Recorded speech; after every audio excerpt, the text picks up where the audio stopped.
for the lack of space, apologies for the heat. If you do faint, you have to take care of yourself, I'm afraid. But I'm sure we'll work something out. So I'm really pleased and delighted to have been asked to chair this session. The VLE is dead. Ooh, or is it? That's what we're going to find out. Okay.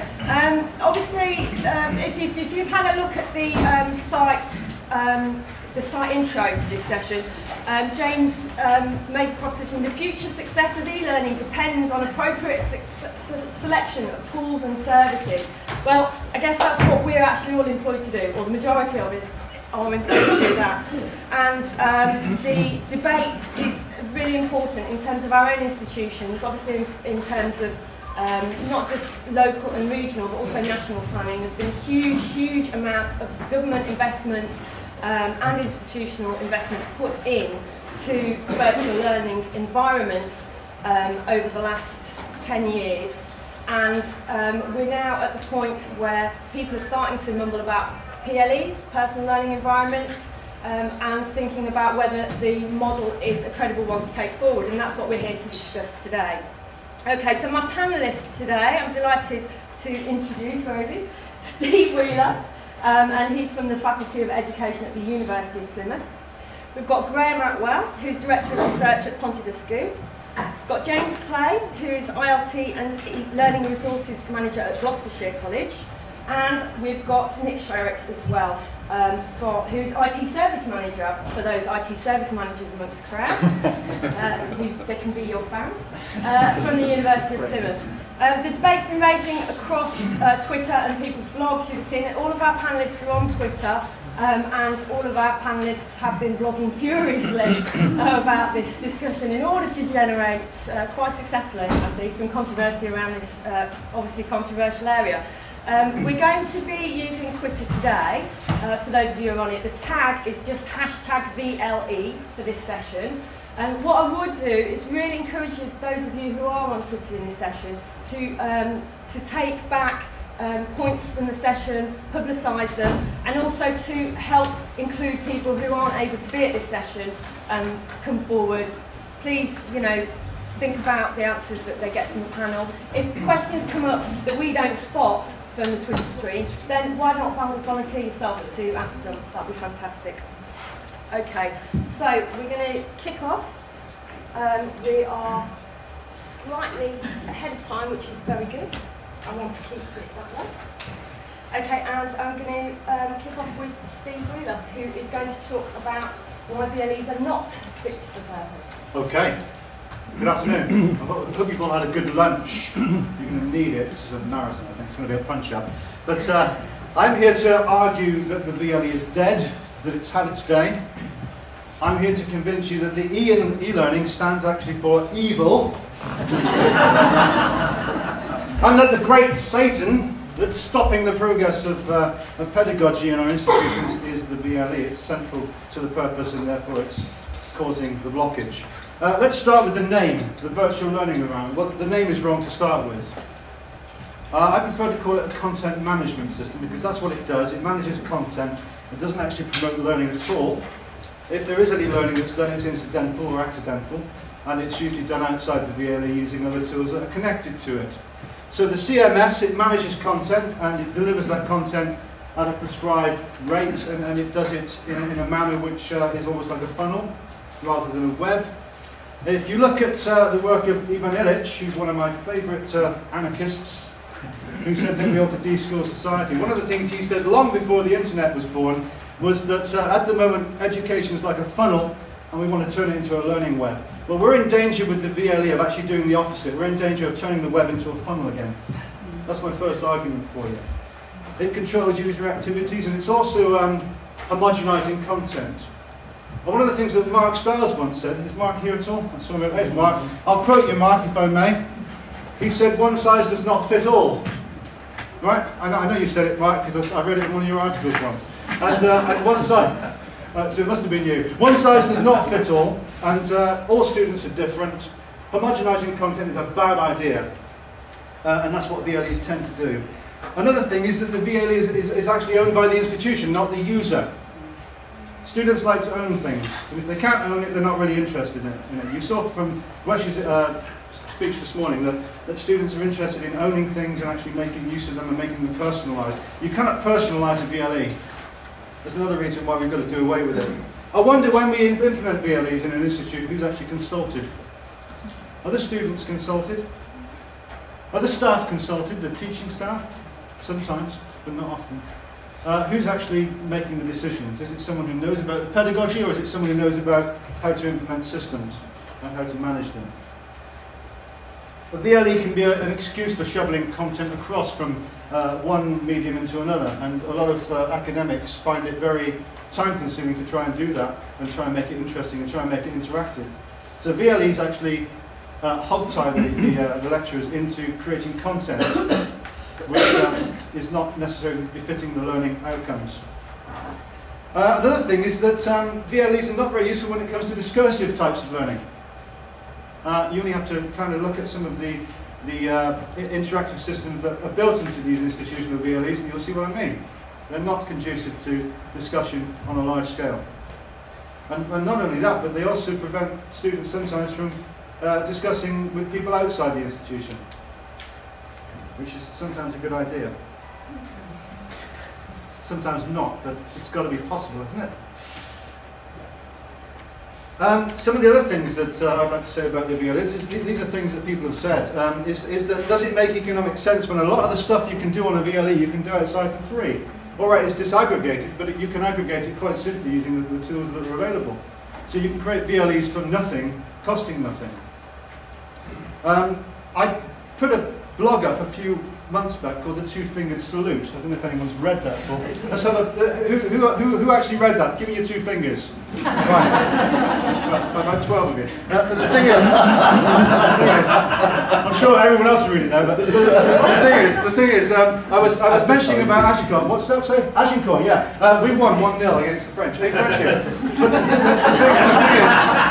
The thing is, and I'll finish on this, the reason why the British archers won against the French was because they weren't encumbered, they were flexible, they were agile, and that's exactly what some of the personal learning environments are, some of the social networking tools are out there. The VLE is cumbersome, it's clunking, and I'll just say this finally to you, vote once, vote twice, vote 3 times for the death of the VLE.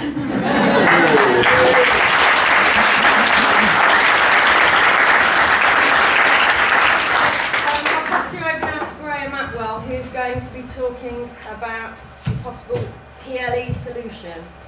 Yeah, I'm going to be talking a bit more than that. I'm going to be talking about technology and the history of technology and the history of education.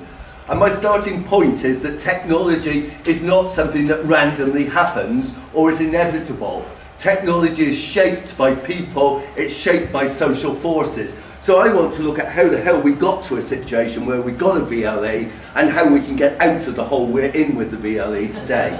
And essentially I'm starting from the point of view of education, the mass education system we've got, which of course is based on the factory system when it came into being in the 1880s, based on delivering a standardised curriculum to a group of similar people based on a race to get there to achievement, etc. We made our schools look like factories. We had bells to tell you when the work period was ended. We had monitors to sit in the front and control the workers in those factories. That system, that school system, is now dysfunctional. Dysfunctional. It does not fit need. That's why we're forever debating it, trying to reform it. Okay, so we have a dysfunctional school system. Then where does the technology come in? Well, of course, all technologies are based on previous paradigms. And when we brought in educational technology, we based it on that school educational paradigm. So we had the virtual classroom. We had virtual classroom. We had groups which acted like classrooms, etc. We based our technology on the paradigm of education that was before, not on what education technology could offer for learning. So that's my second point. My third point then is, when did we get the big expansion of that technology? Was of course following the web. That's when we got mass takeoff. Before that, educational technology was largely enthusiasts who were investing a lot themselves in it very creatively. Then we got a big takeoff. And what was that period in our education? Well, that was the period of managerialism and commodification were coming into education in the late 1990s, and the first part of this century is a period of managerialism managerialism. It's a period of outputs, targets, measurement, efficiency, throughput, retention, I can't read the next word, modularisation, attainment of targets, and of course the Manpower Services Commission. And of course the technology, but this is important because this is where the VLE comes from. The VLEs are essentially a system developed to manage learning, to manage greater efficiency, to manage greater throughput, to manage the process, not to promote learning, not to promote reflection, not to promote ideas, but it's precisely a standardised system based to actually manage learning. Of course, the elements for the VLE, the bits, the standard bits, the scoring system, the QWERTY, were designed to actually create a market, to marketise, to commodify education. They were designed to be sold. QWERTY was absolutely explicit about it. The design was we would have banks of assessment statements which could be bought and sold on the market. So it's an attempt to commodify education. That's where the VLE comes from. It's unsuitable in that way. Now a quick straw poll. How many of you got VLEs in your institutions? Okay, great. How many of you, when you want to learn something, go to your VLE? One! Yay! How many of you use Google? Well, why the hell are we telling our students to use this system when we don't use it ourselves? Come on, there's certainly hypocrisy here.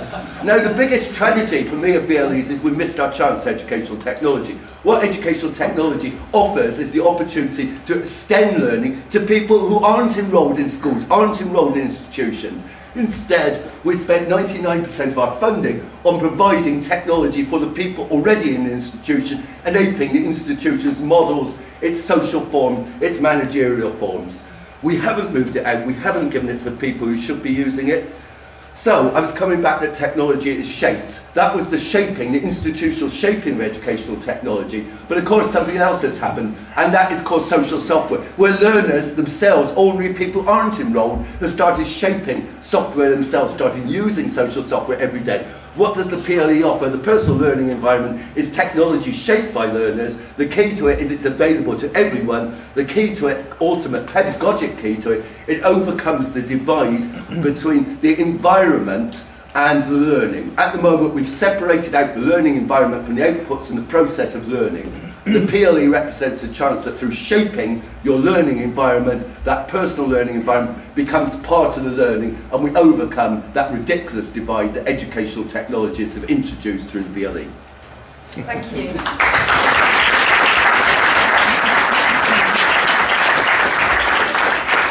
Next up we've got James Clay, and he's going to start defending after we've demolished the case. But now we're going to start building the good old VLE back up. Okay, what's this noise? It's the VLE knocking on the roof of the coffin that people keep trying to bury it. People have been saying that the VLE is dead, and they've been saying it for at least 10 years. But as you all said, all those who have an institution that has a VLE, raise your hand.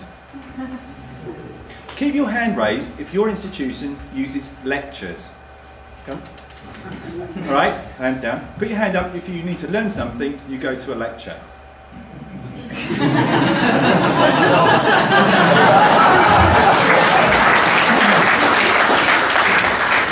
Don't get me wrong. One day we're going to bury the VLE, but it's not today. It's tomorrow.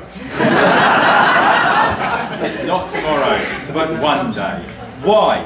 Well, because the argument about a personal learning environment or a personal web is that learners have the skills and the abilities to be able to use online and Web 2.0 tools and services easily, quickly, and they can use them for learning.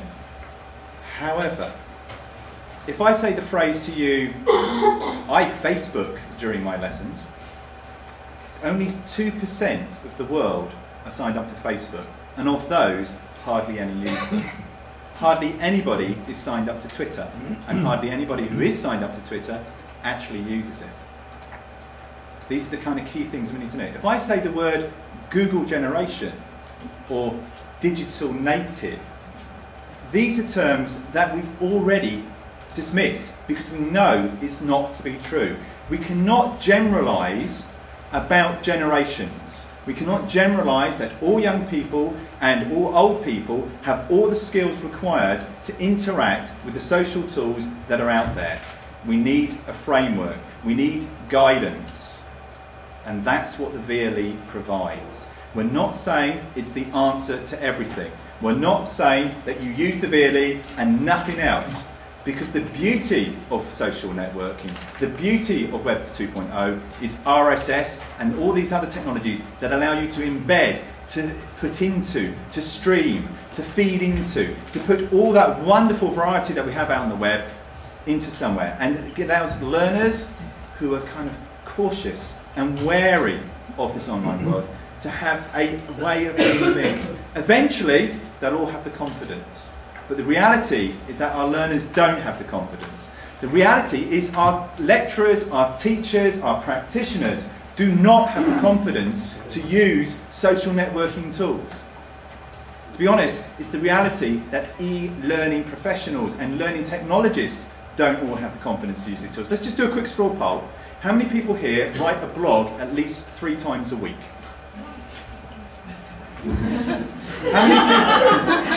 How many people here send a video to YouTube or Blip or any other video sharing site at least once a week?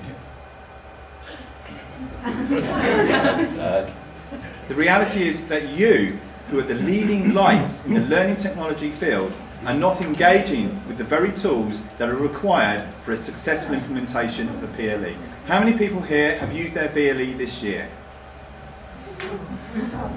The VLE. It's not dead yet. It will be one day, but at this point in time, it's a solution that allows learners to be able to access learning at a time and place that suits their needs, in their comfort zone, and with the guidance from the people who actually know what they're doing.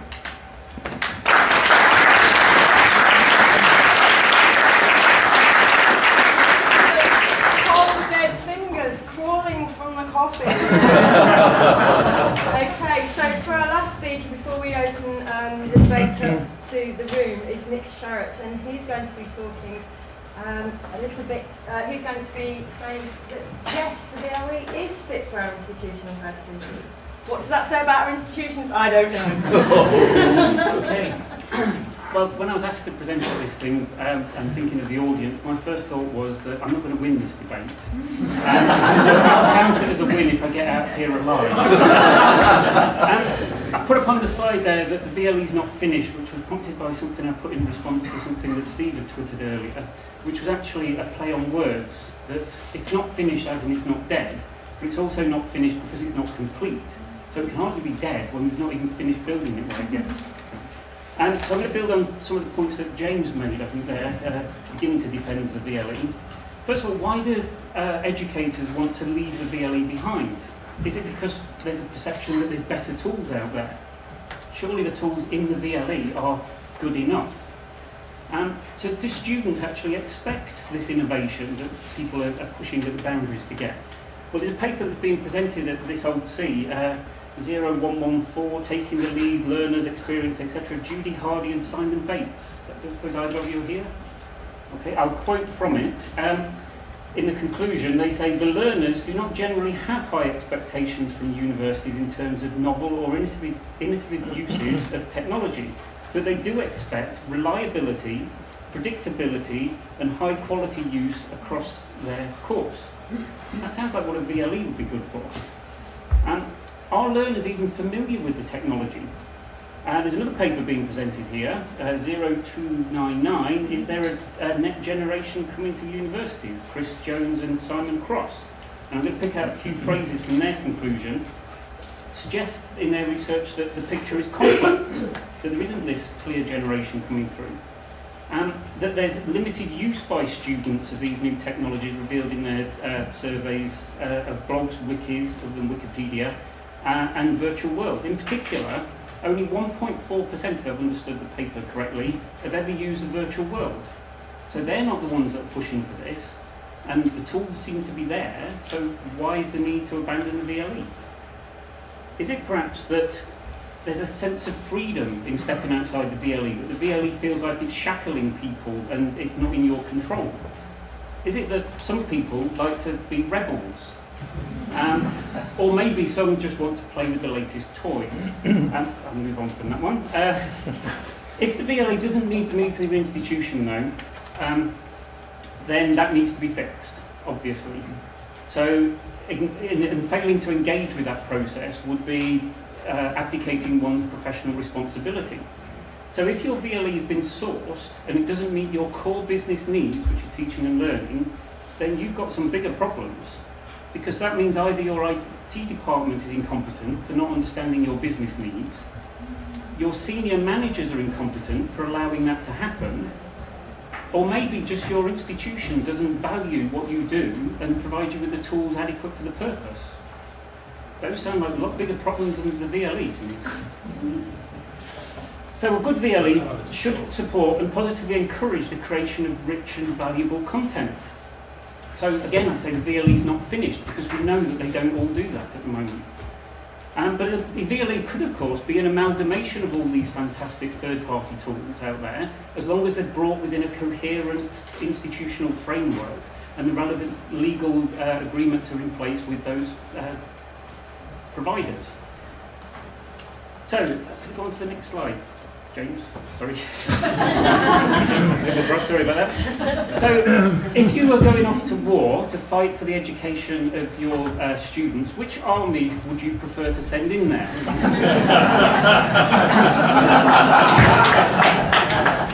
A well-organised, well-trained, disciplined, professional army with the whole logistics chain of support behind them, or a collection of well-meaning, enthusiastic amateurs who pick up any tools to hand and wade in all guns blazing. I told you I was going to be lucky to get out alive. So if you go on to the next slide. Sorry. So when we create these mashups of these third-party tools, we obviously would like to think we're creating a well-engineered, a well-engineered work of engineering art. But actually, what we could end up with is a Heath Robinson mess, where all the bits of string are still showing. And lastly, the last slide, social media sites are now the #1 target for attacks for malicious content. So if you leave your learners to create their own personal learning environment without the adequate support and guidance, you'd be walking them into a minefield. Now, some of them might even survive, but most, I suspect, wouldn't. So I think the virtual learning environment is vital to provide that safe haven that people can use. Just some stats that I got from a report. 1/3 of people do not run up-to-date antivirus software on their machines when surfing the web. 1 in 10 don't run any security software at all. And 41% of users say they use the same username and password across multiple websites. And most of those sites, of course, don't use strong passwords. And another figure to bear in mind, at one AV lab alone, receives over 100,000 new pieces of malware every day. So every day, 100,000 new pieces of malware out there. If you expect your learners to go out there and navigate that world safely, then you're braver than I am. Okay, so in summary, the VLE is not only alive and kicking, but it's necessary. Necessary evil, perhaps, but necessary. And if you can see its shortcomings, and this is what I'll go back to the presentation this morning, if you're the ones with the dreams about what it could be, then it's up to you to build that future and to engage with the development process. And if you're not being listened to in your institution about those problems, that's what you need to fix.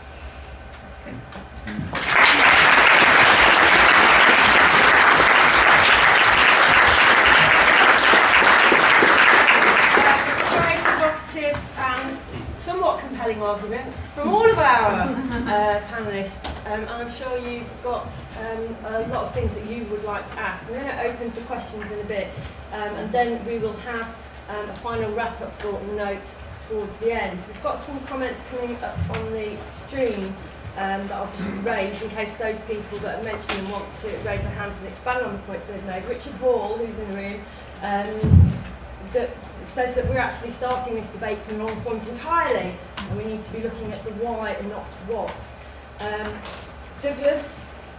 Doug Wood, the VLE is not just the CMS, he's arguing, and we've got a couple of other I think the Twitter stream at the moment is kind of half and half, with some people actually sitting entirely on the fence and saying, well, let's have the VLE and everything else. That'd be lovely. That's So- my argument. Yes. I don't think there's a problem with that. So can I ask for questions or comments from the audience? Obviously, if you've got a particular person, Tom. I don't know if I could actually hear a lot. It seems to me that a lot of people who say that VLE is dead will really want to learn came by heart. But the people who are learning technologies to actually make their careers by introducing new technologies. And maybe we won't need any of these learning technologies because everybody will know about it, or we need fewer because people know how to use it, but need less support. So this is actually a job creation scheme. I'd like for actually comments on what people think on that. Well, Tom, you've got a vested interest in this because you claim to have invented the term. Yes, I invented the term, and it's wrong because it should be the virtual environment. Very protectionist, Tom. The last thing we want is virtual learning. We want real learning in a virtual environment. And Graham, since you're also on our kind of anti-VLE stance, do you think that the arguments against VLE are just a smokescreen for careerists? No, I actually think the arguments against the VLE are a smokescreen for turning over control of educational technology from educational technologists to teachers and learners. Take a question over there, please. I'm intrigued by the focus on learning. The virtual learning environments are part of an educational system. They're not simply about learning. So when people go to educational establishments, they go there for warranted qualifications and credentials. And the warranting comes with a whole institutional paraphernalia. So exam books, quality assurance, all the rest of it. And VLE fits into that. I think there's a problem if we focus on learning and ignore where the VLE sits, which is in an institutional framework for education, which is something somewhat different to learning. Very provocative question, and actually I'll ask panelists if they agree with that. Sorry, I certainly agree. It's some of the points I would have put in if I'd been given an hour to talk instead of 5 minutes. And certainly the links to the rest of the institutional framework, the single sign-on, the directory services to find the learners. I can't see how you can have a social learning environment when you don't know who the other people are you need to connect with. So surely the directory services within an institution can facilitate those exact social connections, but within a institutional framework, not outside. Just to add on to that, which is, having an institutional VLE does not mean you can never use social networking. No, it doesn't mean that's, to be honest, part of the issue, isn't it? Because a lot of, especially in FE and some AG institutions, they block Facebook because that's all the learners ever do in that lesson. I'm sorry, if your lecturers' lessons are so boring that learners have to use Facebook to things, there's a bigger problem than blaming it all on the VLE or on social networking and so on. It's about providing a safe, secure environment and then embedding in the variety of tools that are available. Can I just ask Graham to comment on that? Because I think that they probably Well, I wanna- for a different reason. I want to come back to the. So what's your name? James. No. So the guy.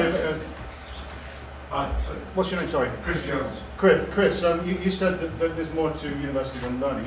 Yes, there is, but learning is the major component, and you cannot be assessed or get accredited without learning. So I'd like to argue that learning is the main element of university experience.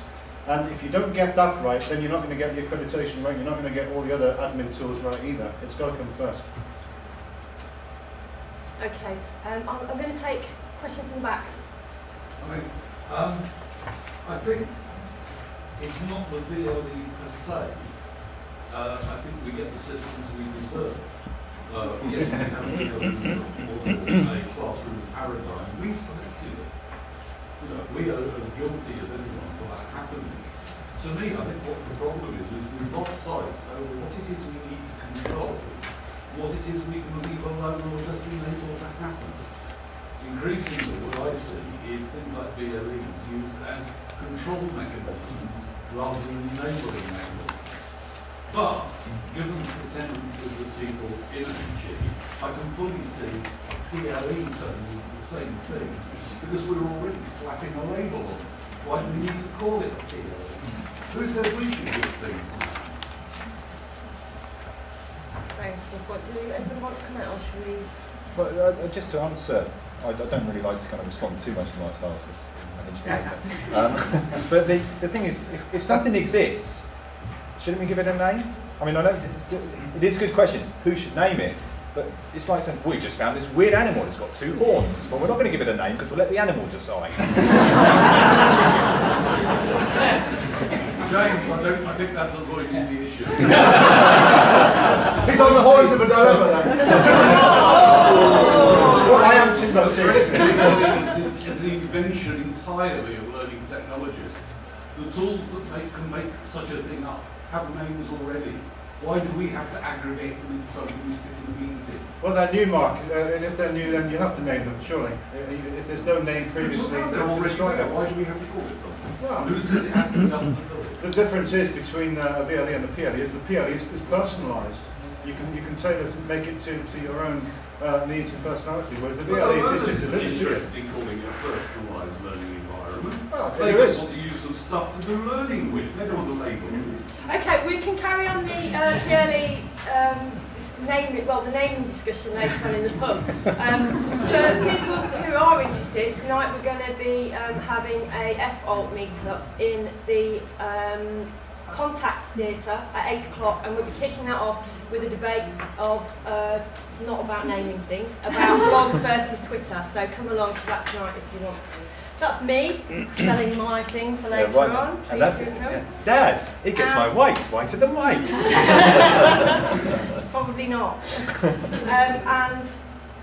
I don't want to kind of prolong this too much, it's not the main thing I want to say, but there is an issue with naming, and I think there's particularly an issue with naming with yet another 3-letter abbreviation. For me, there's a sense in which to name is to tame, and I wonder whether the PLE, once it's named and tamed, will seem quite as radical a thing as it does now. But that's kind of beside the point. I wanted to make one point, which was that I think history is actually full of examples of ragtag armies giving regular armies a good run for their money. So I think we should take some heart from that. But I wonder whether the VLE is kind of education technology for people who don't really like education technology. And therefore that explains its lack of popularity in this crowd, and also explains its popularity in our institutions. The question therefore becomes, you know, just what are the demographics here? I mean, is it right that really most people don't like education technology very much, and that extends to students? It's a bit of a counsel of despair, but if it's true, then we need to deal with that.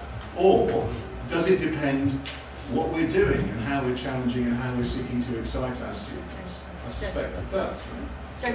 I think part of the issue is that there is a sector divide. If you talk to people in schools, you talk to people in FE colleges, they get to the VLE, they use it with creativity, with innovation, they experiment, they try new things. Whereas in HE, you start using it, and I am making some assumptions here, a bit like a content repository, and then you have to write a paper about it.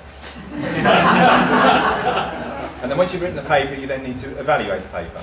Whereas schools and colleges, we're just getting in there, we're just using it, and our learners are using it, and they're using it creatively. And these are learners who don't have iPhones, these are learners who don't have internet at home, these are learners who don't have laptops, these are learners who use the internet in college, in schools, public libraries, and that's where they're using it, and they're using it to learn. So what you're saying, James, is that if the learning technologists engage with the VLE, it can be everything you need. I think it's, and if you engage with any tool, I mean, you know, the reason I asked the blogging question was, to me, blogging can be used as a tool in order to enhance and enrich learning. But there's very few people out there using it. Why? Is it because it's the wrong tool, or is it because they don't know how to engage with it? Right? Yeah, it's just coming back to this. I think we have some discussions running. My argument for a PLE is primarily, to be honest, because I want to give tools for learning to people, to the vast majority of people who are not enrolled in universities. and a vast majority of people around the world. The present model of education, of institutional education, is not scalable at a world level on its present financial basis. We have a technology, we can use technology potentially to offer and open up learning to everyone. And I think that the VLE funnels into institutional concerns and therefore blocks that democratisation of learning. George? I was just going to wonder whether that was, rather than being the democratisation of learning, is the colonisation of learning with a particular set of technologies. Question. We say yes. Yes, we agree. Scott next, please. Right. Yeah, I guess I'm at least, well, quite substantially to blame, really. Yes, you are. You want to lynch anybody? One of the things said about what I'm doing is that the PLE is not intended to be a thing. It's actually meant to be a point of discourse that tells you something about the VLE. I was certainly in that period they never actually told people to get rid of VLEs. That would be a pretty useful thing to do. The main issue that I certainly encountered with them is that they were too complex, too much, and too much shoveled into them at people without an understanding of the wider context of using technology. And the whole point of the PLE argument is to make the point that there's a lot out there, and actually doing the VLE well, maybe doing less in it, but better, reliably, securely, safely, in a well-designed fashion. And that's kind of what it is, the responsibly limited or well-managed VLE rather than the VLE that does absolutely everything that the outside internet does just badly.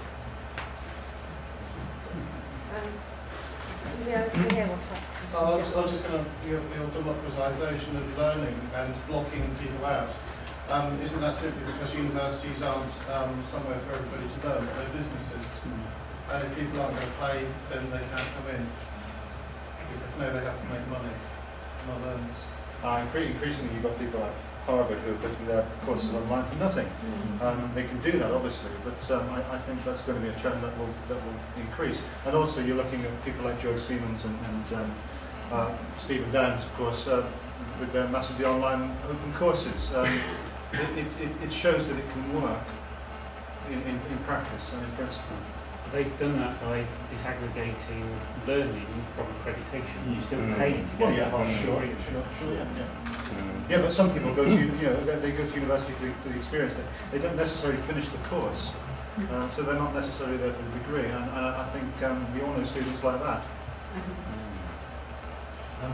PLA or VLE, can I suggest that we in this room, basically we are adopters of technology. If you give us a new toy, as was mentioned earlier, then we run away and play with it in our corner before we go to everybody else. We'll give you what we found. But I would suggest that the problem that we have with VLEs is that we're catering to an audience that isn't us. And the VLE isn't dead, and it's not committing suicide, but it is a self-harmer.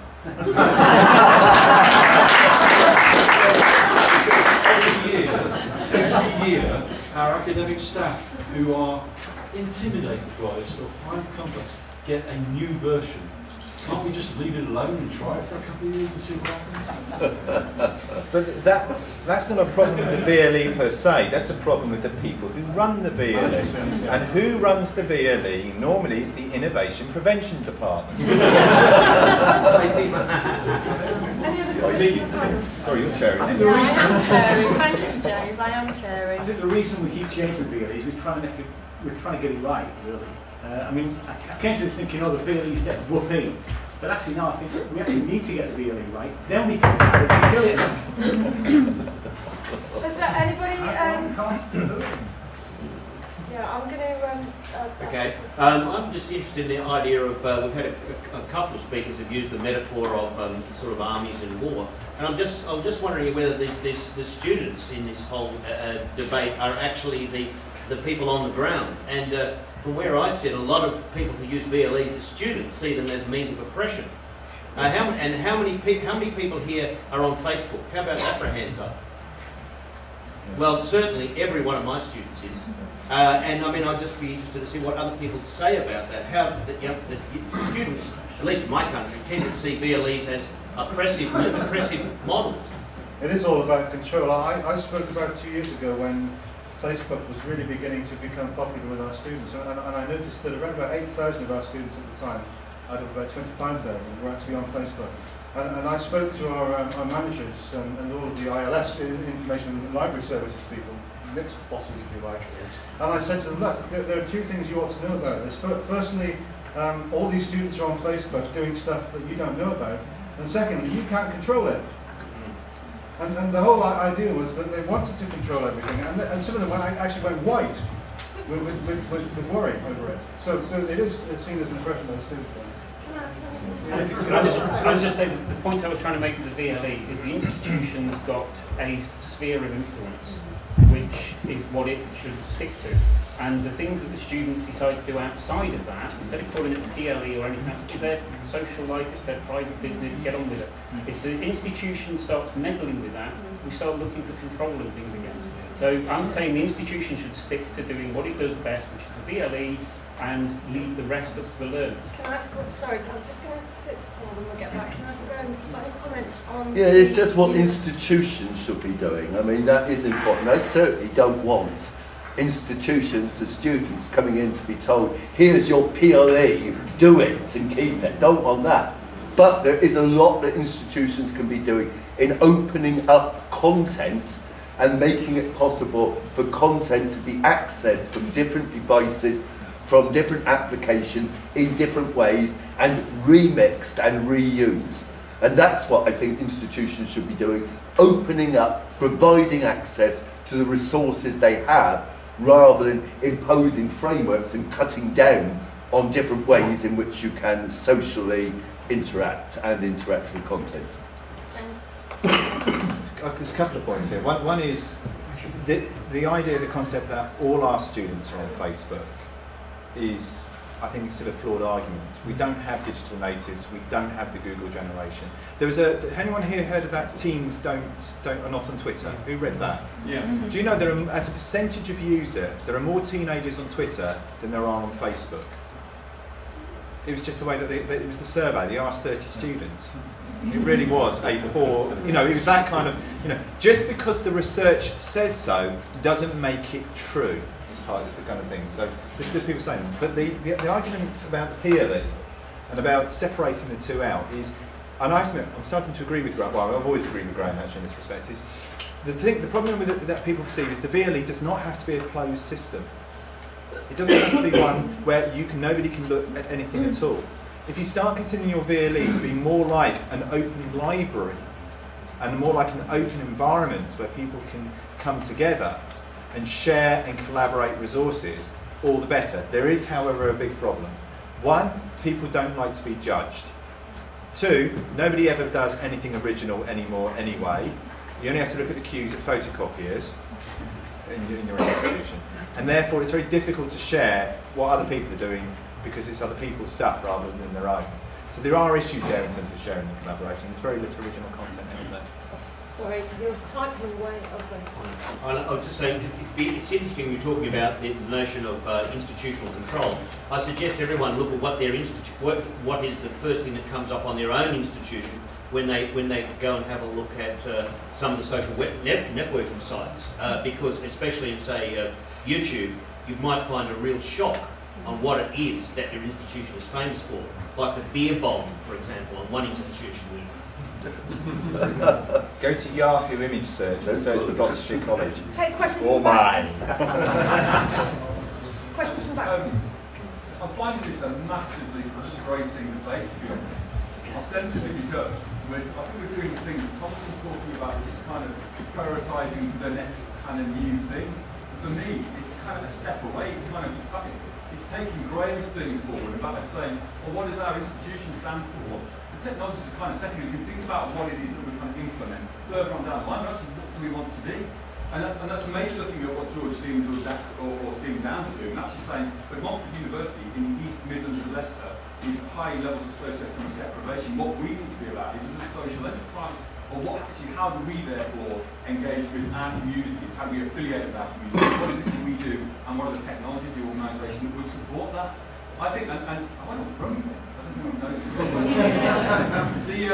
The critical thing for me is that I would like us us as a kind of community, to kind of knock this mythology that institutions are controlling on me, because that doesn't happen for me where I am, it doesn't happen for me in terms of the projects that I've managed, the institutions that I've engaged with.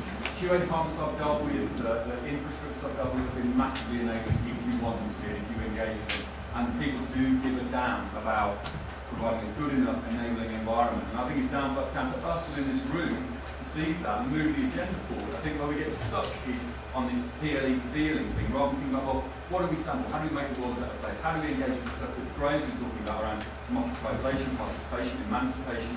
Those are the big issues here, not the PLE thing. And I think time and again, this conversation in this space has been dragged back to PLE or PLE, not what do we actually stand for. The fringe thing, the FOP thing that we were in last night, didn't mention the technology or Twitter until the last 5 minutes. It's all about informal learning. What does that university stand for? How do we engage that? How do we make the world a better place? And that's where I think we need to start from. Maybe this was the wrong session then. Thank you very, very much for your comment. I agree, and I'd like to get comments from the panel on whether they think that the framing should have been more embracive or broader. Yes, sorry, James. The problem with informal learning and discussing it is that then we want to start to design informal learning. And by that very act of designing informal learning, you're formalising it. That's the problem, is you cannot design informal learning. Because yes, you can. no, because then it becomes formalised. As soon as you start saying this is informal learning, you are saying what it is, and that's formalising it, and therefore it becomes formal learning. If you're saying, you learners, this is how you do informal learning, it doesn't exist. It's learners choosing how and when and where what they want to learn at a time and place that suits them.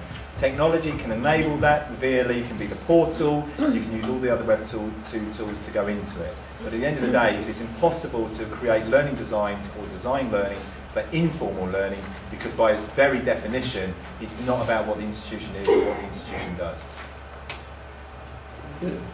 Well, just to continue on that, of course you're absolutely right in one way, but on the other hand, you can have learning-rich environments and learning-poor environments, right?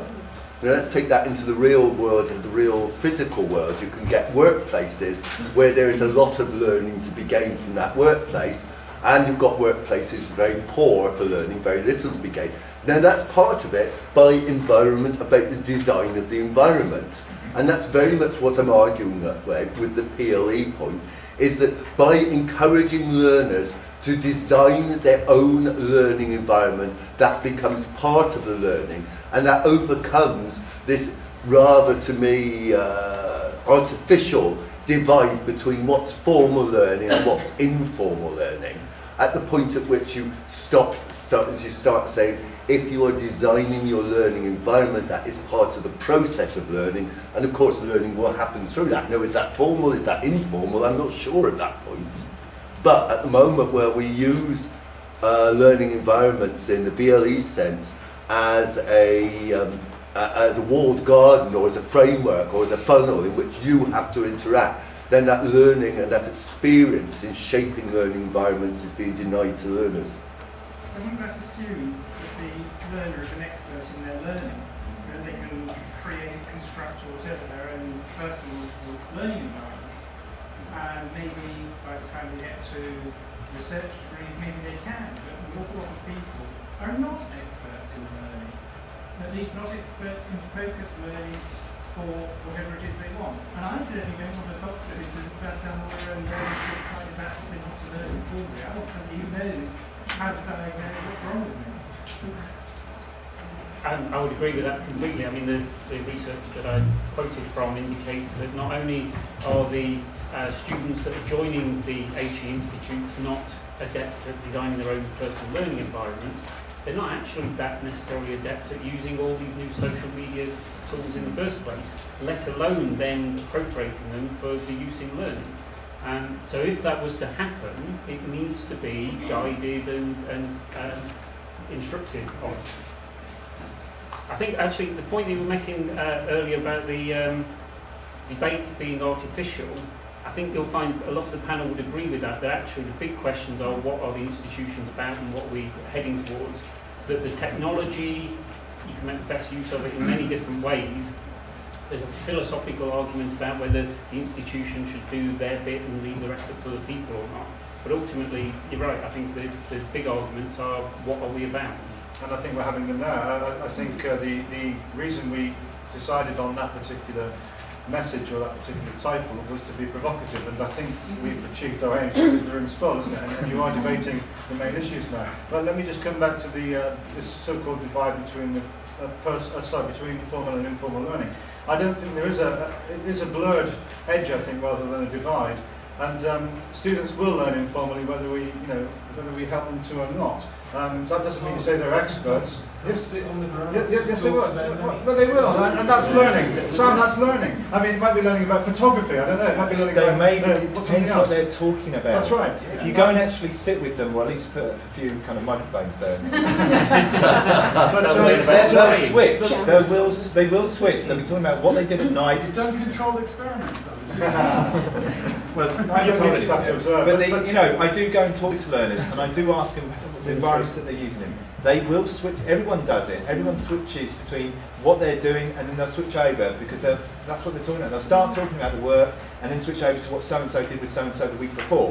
But then they'll come back, and then they'll go back and forth. That's called life. That's what we do. You go downstairs when we have coffee, and people will be talking about the travel, the hotel, the depressing showers, the fact that Steve doesn't have a kettle in his room, But we'll also be talking about the things that we're discussing now. We'll be talking about e-learning. James, sorry to interrupt your interruption, but the point I was trying to make was that personal learning and informal learning to students, that's what they do naturally. It's exciting to them to just do that. It just appeals to them. I think the trick for us to try and do as institutions is to try and make formal learning just as exciting. And at the moment, it plainly isn't in many cases. Steve, can I swap you kettle for an Ethernet cable? Yes. Okay, you don't. It's a deal. Can I just pick up on Graham's point, which you talked about learning-rich environments?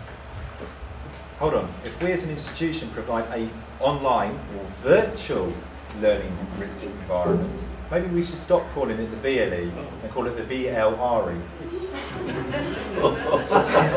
I think breaking out of the three-letter acronym of maybe the most controversial thing I've heard today. Actually, can I take that question from the back? I just want to challenge a couple of assumptions. I mean, the informal learning discussion, I don't think you design it. I think that's the point. I think you allow it to happen. You're signaling that there is an ethos that is valued, where we recognise that people are talking to each other on the lawn outside, but by encouraging and facilitating the kind of discussion that might happen through the pedagogy that underpins the learning experience, for instance, inquiry-based learning, if your students are embedded in that sort of culture, then one would hope that that conversation on the lawn outside is going to be rich and meaningful.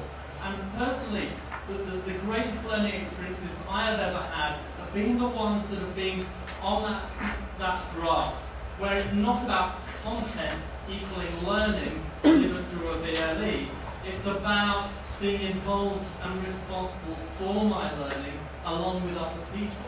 So I think we should move away very quickly from thinking that content in a VLE equals learning. I don't think really that is a valid assumption at all. I don't think any of us are actually putting forward that. There has been mentioned content and learning when we're talking about open content about 10 minutes ago. No one picked up on that. We must equate content and learning. Can I jump back on that specifically? Yeah. One thing about content sometimes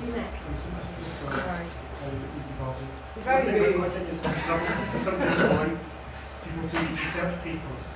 And if I went my students when I was doing those research papers, say wikis, you can post up my VLE because that was controlled access and there was copyright clearance, copyright agreements for me to do that on the VLE. I can't post it just up on the web because I don't have copyright clearance. You can ask me. So there is, but I don't think you can because I put that in the journal. You would actually.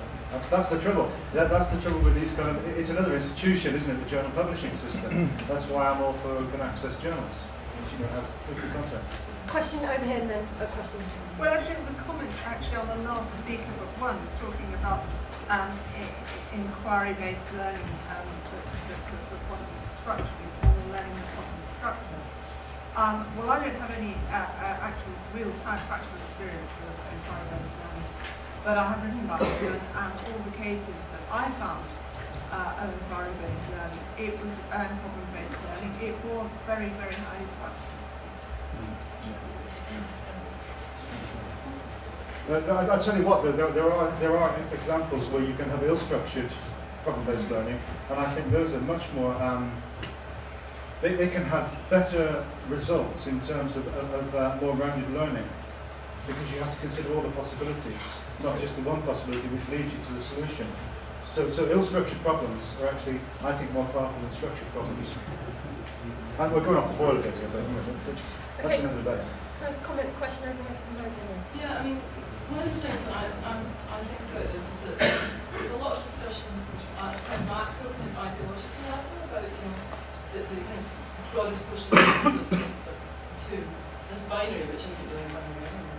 I think that's really interesting, but I think it would be also very interesting to look at slightly more like fine-grained social and communicative practices that are engendered by different types of engagement, regardless of whether you're calling VLE or PLE. For example, reading is not a passive activity necessarily, and it can be extremely personal. I think there's a danger that we fetishise what looks like activity, because there's lots of interaction and talking and back and forward, and therefore kind of slightly demonise quiet individual activity, which we say is traditional, and therefore in hat, we don't want to go to a lecture, goodness knows we can do that, you know, that would be terrible. Well, actually, one of some of the best learning that's ever happened to me, we're sitting in traditional lectures and reading books.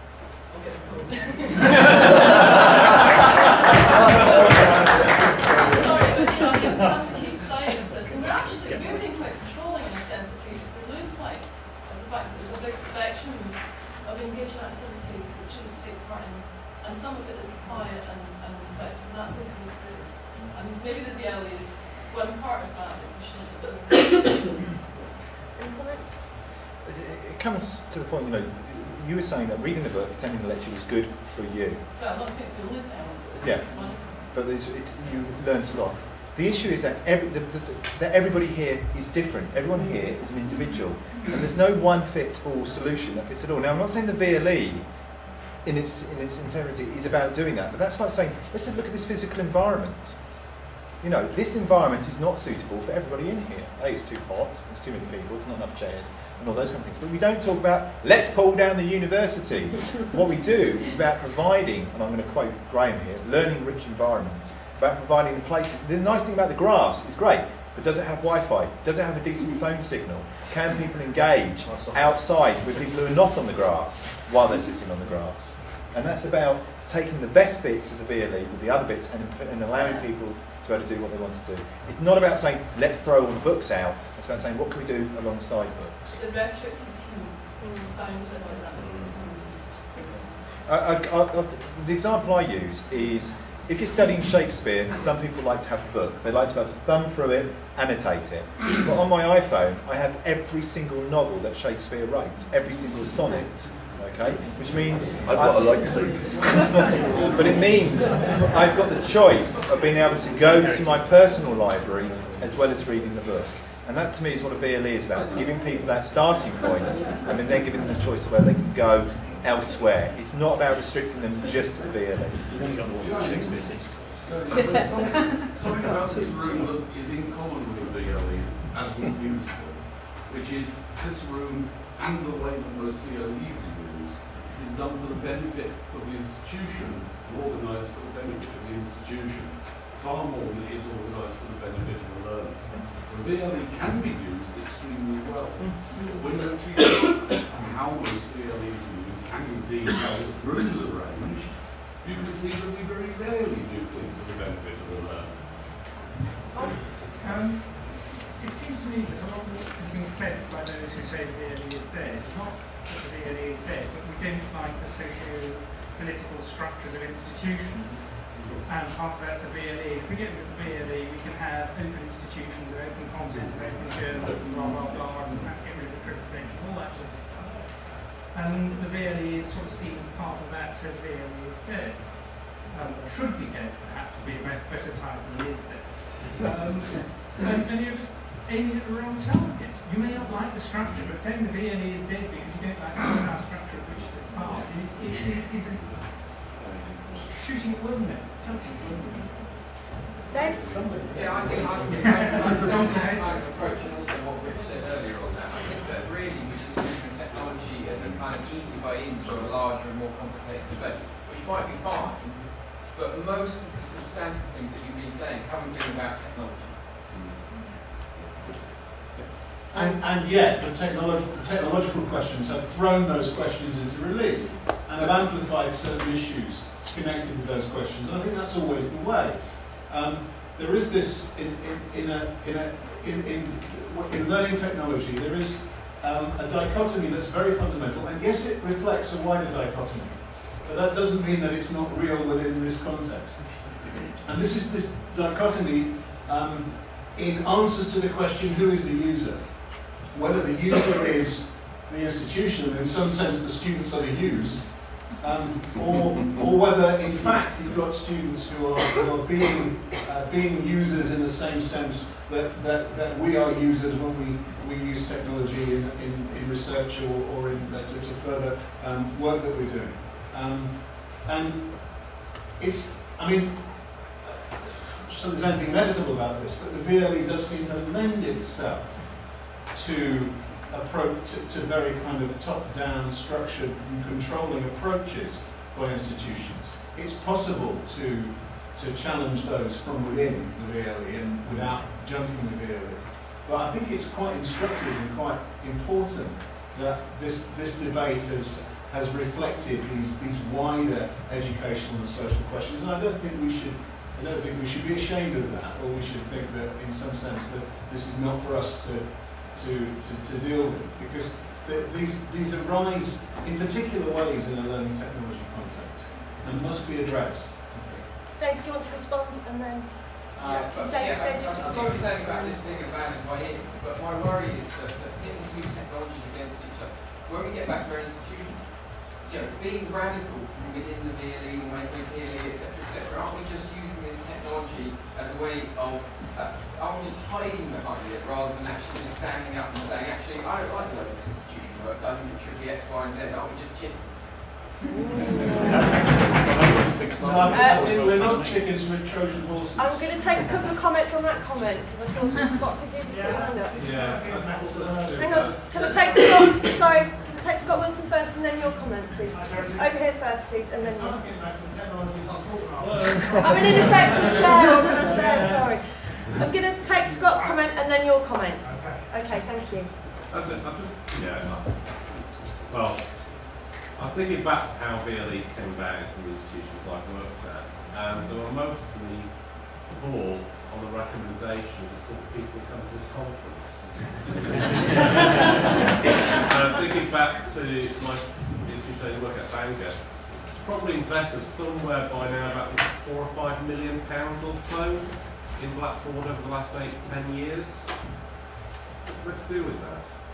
Is there any reason to wonder why they would then want to make people use it or do something with it, or not feel very happy about it, going, oh, it's a bit shit here, we have to do something. When these are the people who asked them to, who pressured them into making that investment, hiring staff to look after it, doing it, or get it in place. I think a lot of these things come down to be very simple, which has been a historic poor relationship between the sort of people involved in this field and IT services, and not actually discussing solutions. Can we just take the other comment here and then we'll come back to the relationship between IT services, because I know that's going to open up a whole... Can I just take your comment? Thanks. They're kind of really pseudo languages. They are like technology doesn't matter, it's all the things. I've been hearing that argument so many years ago. Every time I hear it, effing scream. I think newspapers think technology doesn't matter. It's completely disruptive. So sitting and saying, which things about the bigger things, the other things, kind of really ignore the big steamroller that's coming towards us. Aha, but what about pedagogy? So we address that lots of information. The technology does that. There's lots of information. All this after, let's talk about the other stuff. We're really missing. I think I was talking about emphasis. I wasn't negating that technology is important, or has an important role. Okay, I'm going to bring it back to the panel. I was just going to make a very brief joke comment back to yours. Was it the case that you got Blackboard or whatever virtual learning environment, everybody's nah.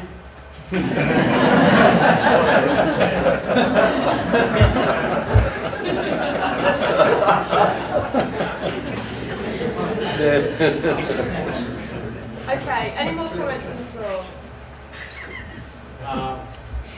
I think one thing we should not do is demonize the institutions as controlling, oppressing organizations that want to be gatekeepers of knowledge.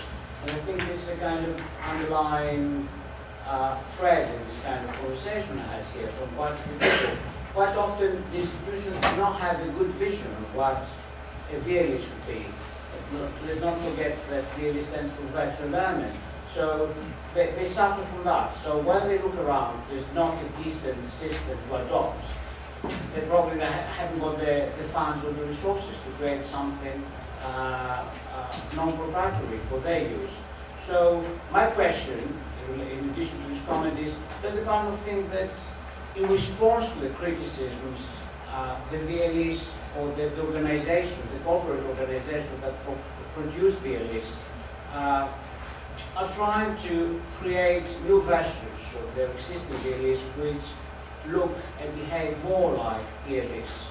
I'm not saying that this is successful, probably is not, but I've seen the new Blackboard, for instance, who is trying to aggregate some tools. Probably not very successfully or very effectively, but they're trying to do that. Does the panel think there is this kind of tendency? And does it kind of make the polarity of VLE and the PLE blunder for a new generation of learners? We'll go across the panel, starting... Sorry, that way.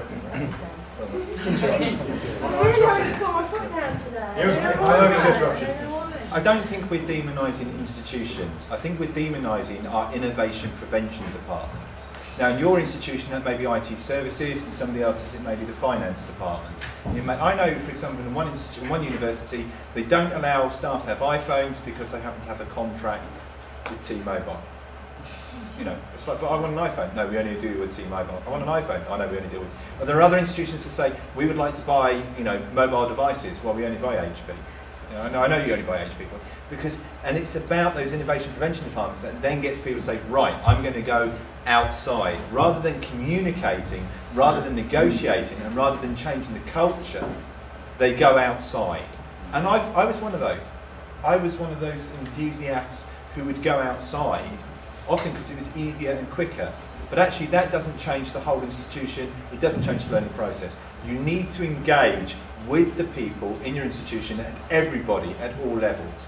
Personal experiences, it even includes the estates department. I had just given out in my college a load of MP3 players, a load of iPhones and stuff, and then we had an inspection from Ofsted, and immediately went up all these posters in every classroom which says, do not use mobile phones or MP3 players. I think, I've just given them out. You need to. It's all about communication, it's all about talking. It's not about demonising the institution. Well, as the latest tweet has just said, which they're flowing in thick and fast, and we did have a warning earlier that if a bomb went off, the entire UK ed tech community would be wiped out, but don't panic. The latest comment just says, the net has too many holes to be a good cover for a corporate backside. That's from Yishan.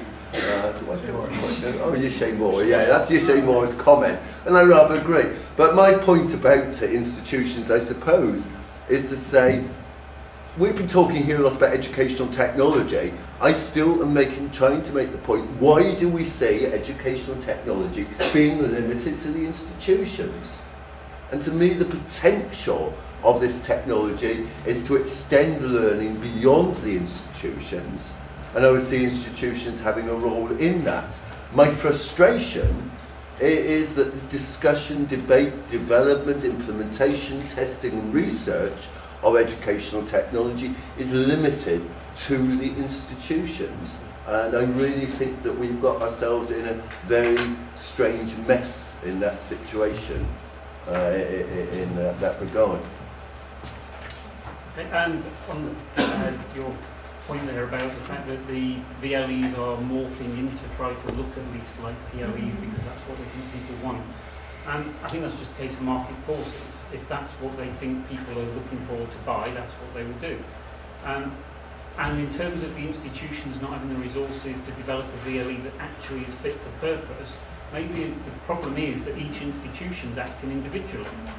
We've got certain cross-sector organisations that get together to do procurement and things like that. Maybe they need to create a virtual learning environment that would work as a proper tool for everybody, which, as I've said before, could be an amalgamation of third-party tools with the relevant legal framework within it. So you don't have to reinvent the wheel, you don't have to create the new Blogger or the new Google Apps or whatever. Get a collection of organisations together to work to get the legal framework in place to allow those things to be integrated seamlessly as a VLE. Anyway. I think a fundamental question we all ought to think about, and I don't think we can answer it, but I think you all know the answer to it in your heart of hearts, is that who does the VLE actually benefit the most? Is it the students? Yes. Is it the staff? Is it the vendors?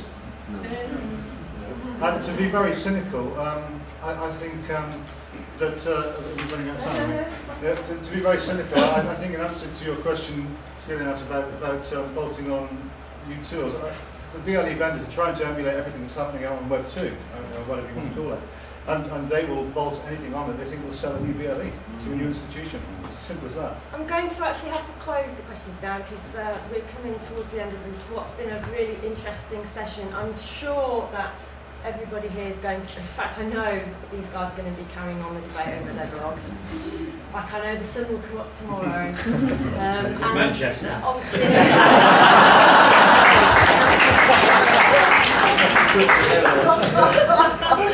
anything may happen. Yes, you're quite right. What have I learned? Nothing. And obviously the debate is going to be carrying on over Twitter. What I would like to do to wrap up though is to ask our panellists for their final thoughts on the session today. Anything that's come out of it. Before I do that, I'd like to just have a quick hand poll as well. I'm not going to ask which side of the kind of line you're on, or even if you see there's a line or debate, but can I ask, have hands up if you've actually heard something today that has made you reassess the position that you came into the room with? Anybody? Or has given you fresh perspective on one of the things? Okay, I'm going to take that as a win. Thank you. Thank you. That's a victory for us. That's good enough. Okay, so I'll start this end, this one, and just ask for the panelists to give us a couple of minutes to wrap up. Thank you. One of the things, I'll stand. One of the things that I got criticised for by somebody over here who's reaching for his laptop and when I first put up a blog post about the VLEs being dead or sick or whatever you want to call it, was that he said that a bad workman always blames his tools.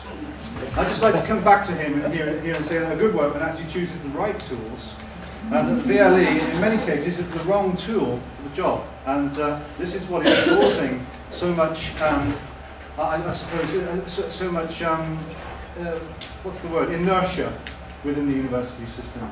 And the problem is, FE colleges have followed suit, and also now we're seeing this coming into the compulsory sector. We're seeing schools buying blindly into VLEs which are not fit for purpose, and that's why I believe that the VLE should die. Okay, I'm going to be fairly brief on this. I just want to make the point again that the VLE is not finished, as in it's not completed. You're the people that have got the dreams and the vision as to what it should be and how it should work, and also how your institution should work. And the theme of this thing is dreams and responsibilities. And it's your job now to go and make that happen, however you can. Yeah, just come back. I think I want to pick up this. Why are we talking about these social things? Why are we talking about institutions? I thought this debate was about VLEs and technology.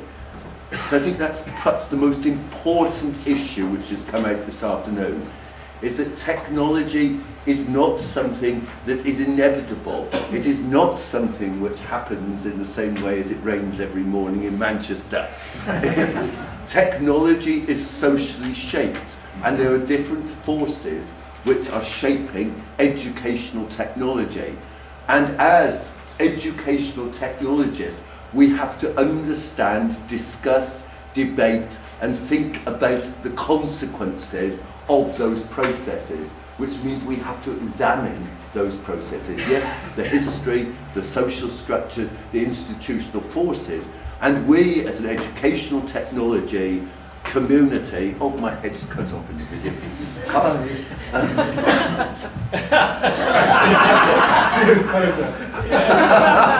And we, it's terrible when your head's cut off. Hi, man. Yes, we in the educational, as an educational technology community, are one of the groups who are shaping that future of education technology, and thus we have a responsibility to consider what the consequences of our actions and our activities are. Thank you. VLE. Where's the emphasis? Is it virtual or is it environment? No, it's L. It's learning. It's about providing the right environment for learning to happen. Our focus here shouldn't be about technology, it shouldn't be about institutions, it shouldn't be about qualifications, it should be about learning and learners. Our learners are not digital natives. Our learners are not Google generation. Our learners need help and support to facilitate their learning. Otherwise, they wouldn't come to us. Okay, I'd like to ask you all to join me in thanking our panel today.